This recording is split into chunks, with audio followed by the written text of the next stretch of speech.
Assalamualaikum warahmatullahi wabarakatuh. Kami dari kelompok 2. Saya sendiri Andi Butmaina.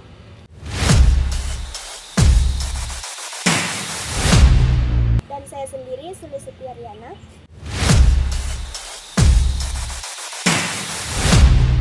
Dan saya Karina Hamid Sirajudin.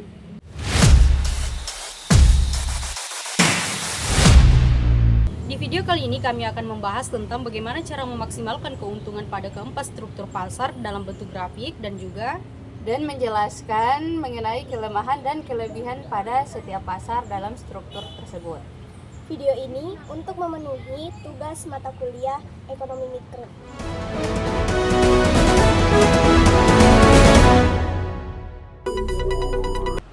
Sebelum kita masuk dalam pembahasan struktur pasar, ada baiknya kita mengetahui apa itu pasar.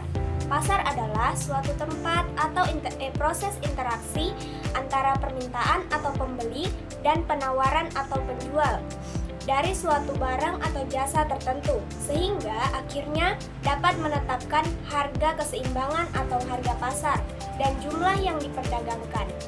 Pasar merupakan sekumpulan pembeli dan penjual yang melalui interaksi aktual atau potensi mereka menentukan harga suatu produk atau serangkaian produk. Pasar berarti suatu tempat di mana pada hari tertentu para penjual dan para pembeli dapat bertemu untuk jual beli barang. Dalam ilmu ekonomi pasar, biasanya terdapat beberapa aspek. Yang pertama, suatu pertemuan. Dan yang kedua, orang yang menjual. Ketiga, orang yang membeli. Keempat, suatu barang atau jasa tertentu. Dan yang terakhir, dengan harga tertentu. Pada umumnya, struktur pasar terbagi menjadi dua. Yang pertama, pasar persaingan sempurna. Dan yang kedua, pasar persaingan tidak sempurna. Pasar persaingan tidak sempurna terbagi lagi menjadi tiga. Yang pertama, pasar monopolistik, pasar oligopoli, dan pasar monopoli. Yang pertama, pasar persaingan sempurna. Dalam pasar persaingan sempurna, secara teoris penjual tidak dapat menentukan harga atau disebut price taker, di mana penjual akan menjual barangnya sesuai harga yang berlaku di pasar. Dalam kenyataannya, pasar persaingan sempurna juga memiliki derajat yang berbeda-beda. Derajat yang paling ekstrim memang penjual tidak dapat menentukan harga sama sekali. Derajat akan semakin mendekati keekstriman bila hal-hal berikut ini terpenuhi. Yang pertama, ada banyak penjual. Yang kedua, pembeli memandang barang sama saja atau bisa dikatakan homogen atau tidak terdiferensiasi.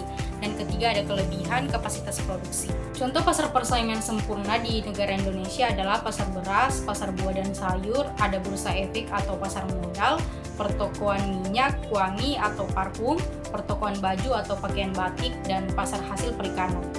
Yang kedua, ada pasar monopolistik, di mana adalah pasar yang memiliki banyak penjual yang menawarkan produk serupa tetapi memiliki perbedaan yang cukup signifikan. Perbedaan tersebut bisa berupa kualitas, bentuk, ukuran, merek, atau layanan. Ciri-ciri pasar monopolistik yakni yang pertama, ada banyak penjual dan di mana setiap penjual menganggap tindakan yang diambilnya tidak akan secara signifikan memengaruhi penjual lainnya. Misalnya, bila satu penjual menurunkan harga baju dagangannya, tidak serta-merta penjual lain akan bereaksi dengan menyesuaikan harga baju dagangannya. Yang kedua, setiap penjual menjual produk terdiferensiasi. Produk A dikatakan berbeda dengan produk B bila dengan harga yang sama. Ada sebagian pembeli yang lebih menyukai produk A dan ada sebagian lebih menyukai produk B. Contoh pasar monopolistik di Indonesia diantaranya industri makanan dan minuman seperti Coca-Cola, Pepsi, Fanta, dan sebagainya. Industri garment dan pakaian dengan berbagai merek dan perusahaan yang menawarkan pakaian dengan gaya, desain, dan merek yang berbeda-beda. Yang ketiga, ada pasar oligopoli. Secara sederhana, oligopoli adalah pasar yang terdiri dari beberapa penjual. Dalam ilmu ekonomi, pasar oligopoli didefinisikan sebagai bentuk pasar yang terdiri dari beberapa produsen atau penjual yang menguasai penawaran. Ciri pasar oligopoli yakni sedikit perusahaan, produk homogen, hambatan masuk yang kuat, saling ketergantungan, iklan yang cukup kuat untuk menarik konsumen, harga cenderung sama. Ada perusahaan leader, kurva permintaan tidak pasti. Adapun contoh pasar oligopoli di Indonesia, yang pertama industri telekomunikasi, yang kedua industri semen, ketiga industri rokok, industri otomotif, industri retail, industri makanan dan minuman, dan industri energi. Yang keempat ada pasar monopoli. Pasar monopoli, di mana pasar monopoli yaitu suatu bentuk di mana hanya ada satu penjual atau perusahaan saja, dan perusahaan ini menghasilkan barang yang tidak mempunyai barang pengganti atau pesaing yang sangat dekat. Pasar monopoli adalah suatu bentuk interaksi antara permintaan dan penawaran di mana hanya ada satu penjual atau produsen yang berhadapan dengan banyaknya pembeli atau konsumen. Ciri-ciri pasar monopoli yakni yang pertama tidak ada barang substitusi atau barang pengganti yang mirip. Maksudnya adalah barang yang dihasilkan oleh perusahaan monopoli tidak bisa digantikan oleh barang lain. Yang kedua, hanya ada satu penjual di pasar barang atau jasa yang dihasilkan oleh perusahaan monopoli, tidak dihasilkan atau dijualkan di tempat lain. Yang ketiga, perusahaan sebagai penentu harga atau price maker. Perusahaan merupakan satu-satunya penjual di pasar, maka penentuan harga sepenuhnya menjadi hak perusahaan. Yang keempat, hambatan cukup kuat untuk masuk ke pasar monopoli. Hambatan ini merupakan faktor kuat mengapa pasar monopoli terbentuk. Hambatan dapat berupa legalistik, yaitu dibatasi oleh peraturan atau undang-undang. Hambatan teknologi yang digunakan sangat tinggi sehingga barang sulit untuk ditiru. Atau hambatan modal, yaitu perlunya modal besar dalam memproduksi barang tersebut. Contoh pasar monopoli di Indonesia, yang pertama PT Perusahaan Listrik Negara atau PLN, Perusahaan Daerah Air Minum atau PDAM, Pertamina, PT Kereta Api Indonesia atau KAI, PT Pelayaran Nasional Indonesia atau PELNI, PT Pindad, dan Bulog. Baik, di sini saya akan menjelaskan mengenai kurva maksimalisasi keuntungan pada pasar persaingan sempurna. Dalam pasar persaingan sempurna, kurva permintaan untuk perusahaan adalah horizontal di tingkat harga pasar, yaitu harga sama dengan marginal cost sama dengan biaya rata-rata. Keuntungan maksimal tercapai ketika perusahaan memproduksi pada titik di mana harga atau P sama dengan biaya marginal atau MC dan biaya rata-rata atau ATC. Pada titik ini, perusahaan tidak memperoleh keuntungan ekonomi atau keuntungan nol dalam jangka panjang karena harga persaingan sempurna mendorong perusahaan untuk hanya memperoleh laba normal. Pada titik ini menentukan harga dan output. Kurva permintaan di pasar ini bersifat elastis sempurna karena perusahaan bersedia menjual dalam jumlah berapapun pada harga yang diberikan. Yang kedua ada persaingan monopolistik, di mana kurva permintaan yang menurun sama dengan agak elastis. Kurva MR berada di bawah kurva permintaan. Sama seperti persaingan sempurna, keuntungan maksimum tercapai ketika MC sama dengan MR. Namun, karena kurva permintaan menurun, perusahaan memiliki sedikit kekuatan pasar untuk menetapkan harga di atas biaya marginal. Dalam jenis persaingan ini, perusahaan memperhitungkan harga yang dikenakan oleh pesaing mereka. Harga dan output ditentukan pada titik di mana pendapatan marginal sama dengan biaya marginal, MR sama dengan MC. Jadi, titik keuntungan pada grafik pasar monopolistik terletak di sini.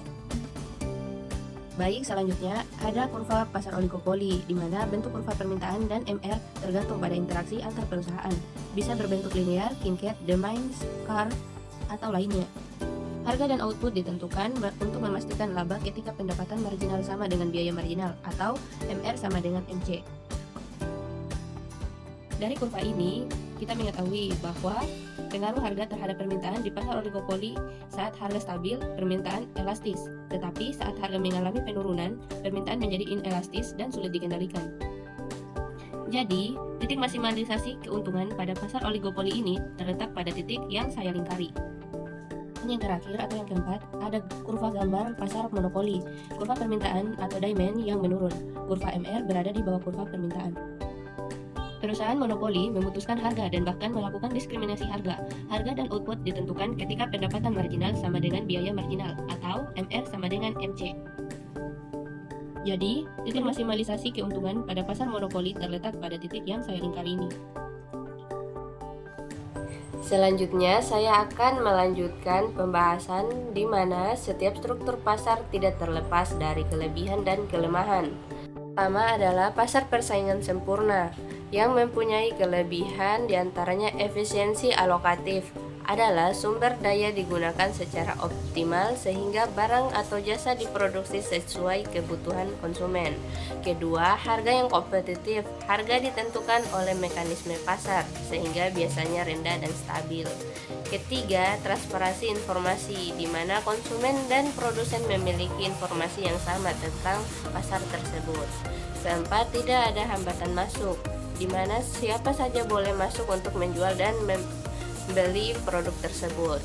Kelemahan dari pasar ini yaitu kurangnya inovasi karena hanya menjual satu jenis produk atau homogen. Kedua, keuntungan ekonomi yang rendah karena produsen hanya mendapat keuntungan normal, bukan keuntungan ekonomi. Ada pasar monopolistik, di mana pasar ini mempunyai beberapa kelebihan, diantaranya mempunyai beragam produk yang ditawarkan sehingga konsumen memiliki banyak pilihan. Kedua, mempunyai inovasi untuk berinovasi agar produk lebih menarik dan kompetitif. Ketiga, harga lebih fleksibel. Harganya disesuaikan berdasar strategi pemasaran dan lebih bersifat dinamis dibandingkan persaingan pasar sempurna. Kelemahan dari pasar ini diantaranya mempunyai ketidakefisienan, biaya produksi cenderung lebih tinggi karena promosi dan diferensiasi produk yang kurang. Kedua, harga lebih tinggi. Perbandingan pasar persaingan sempurna mempunyai harga cenderung lebih tinggi karena adanya elemen pasar yang memonopoli. Tiga, kurangnya transparansi. Informasi tentang pasar ini mempunyai kekurangan produk atau harga yang tidak selalu tersedia secara lengkap. Pasar oligopoli mempunyai beberapa kelebihan, diantaranya mempunyai stabilitas harga karena jumlah produsen terbatas, harga cenderung lebih stabil dibandingkan dengan pasar lainnya. Kedua, mempunyai inovasi yang konsisten. Perusahaan besar di pasar oligopoli sering melakukan penelitian dan pengembangan untuk memenangkan persaingan di antara produsen. Ketiga, skala ekonomi. Produksi dalam jumlah besar memungkinkan biaya per unit lebih rendah. Pasar oligopoli mempunyai beberapa kelemahan, diantaranya kurangnya persaingan. Produsen besar dapat mengatur harga atau produksi untuk mengurangi persaingan di pasar tersebut. Kedua, hambatan masuk tinggi. Sulit bagi perusahaan baru untuk masuk karena investasi awal yang sangat besar. Ketiga, terjadinya kolusi, di mana produsen bisa bekerja sama untuk mengendalikan harga atau pasar dan dapat merugikan bagi konsumen. Keempat, ada pasar monopoli, di mana pasar ini mempunyai beberapa kelebihan, diantaranya skala ekonomi yang maksimal. Produksi dalam jumlah besar memungkinkan efisiensi biaya yang lebih besar. Kedua, inovasi untuk jangka panjang. Keuntungan yang dimiliki dapat digunakan untuk penelitian dan pengembangan pasar. Ketiga, konsistensi pasokan. Dalam beberapa kasus, misalnya utilitas produksi, monopoli memastikan pasokan yang konsisten. Kelemahan dari pasar monopoli ini yaitu harganya tergolong tinggi karena konsumen sering membayar lebih karena tidak ada alternatif lainnya. Kedua, kurangnya pilihan. Konsumen hanya memiliki satu pilihan untuk produk atau jasa tertentu. Ketiga, inefisiensi alokasi yang menghasilkan barang atau jasa yang tidak sesuai dengan kebutuhan konsumen karena tidak ada tekanan kompetitif. Dan yang keempat, mempunyai eksploitasi persaingan yang kurang. Sekian pemaparan materi dari kelompok kami tentang struktur pasar. Maka dari itu kami dapat menarik kesimpulan tentang Dengan pemahaman ini dapat disimpulkan bahwa masing-masing struktur pasar memiliki karakteristiknya sendiri dengan keuntungannya dan kerugian yang perlu dipertimbangkan untuk memahami dampaknya terhadap produsen dan konsumen dalam ekonomi pasar. Itulah kesimpulan dari kelompok kami. Hidup happy tanpa seorang kekasih. Cukup sekian dan terima kasih. Assalamualaikum warahmatullahi wabarakatuh.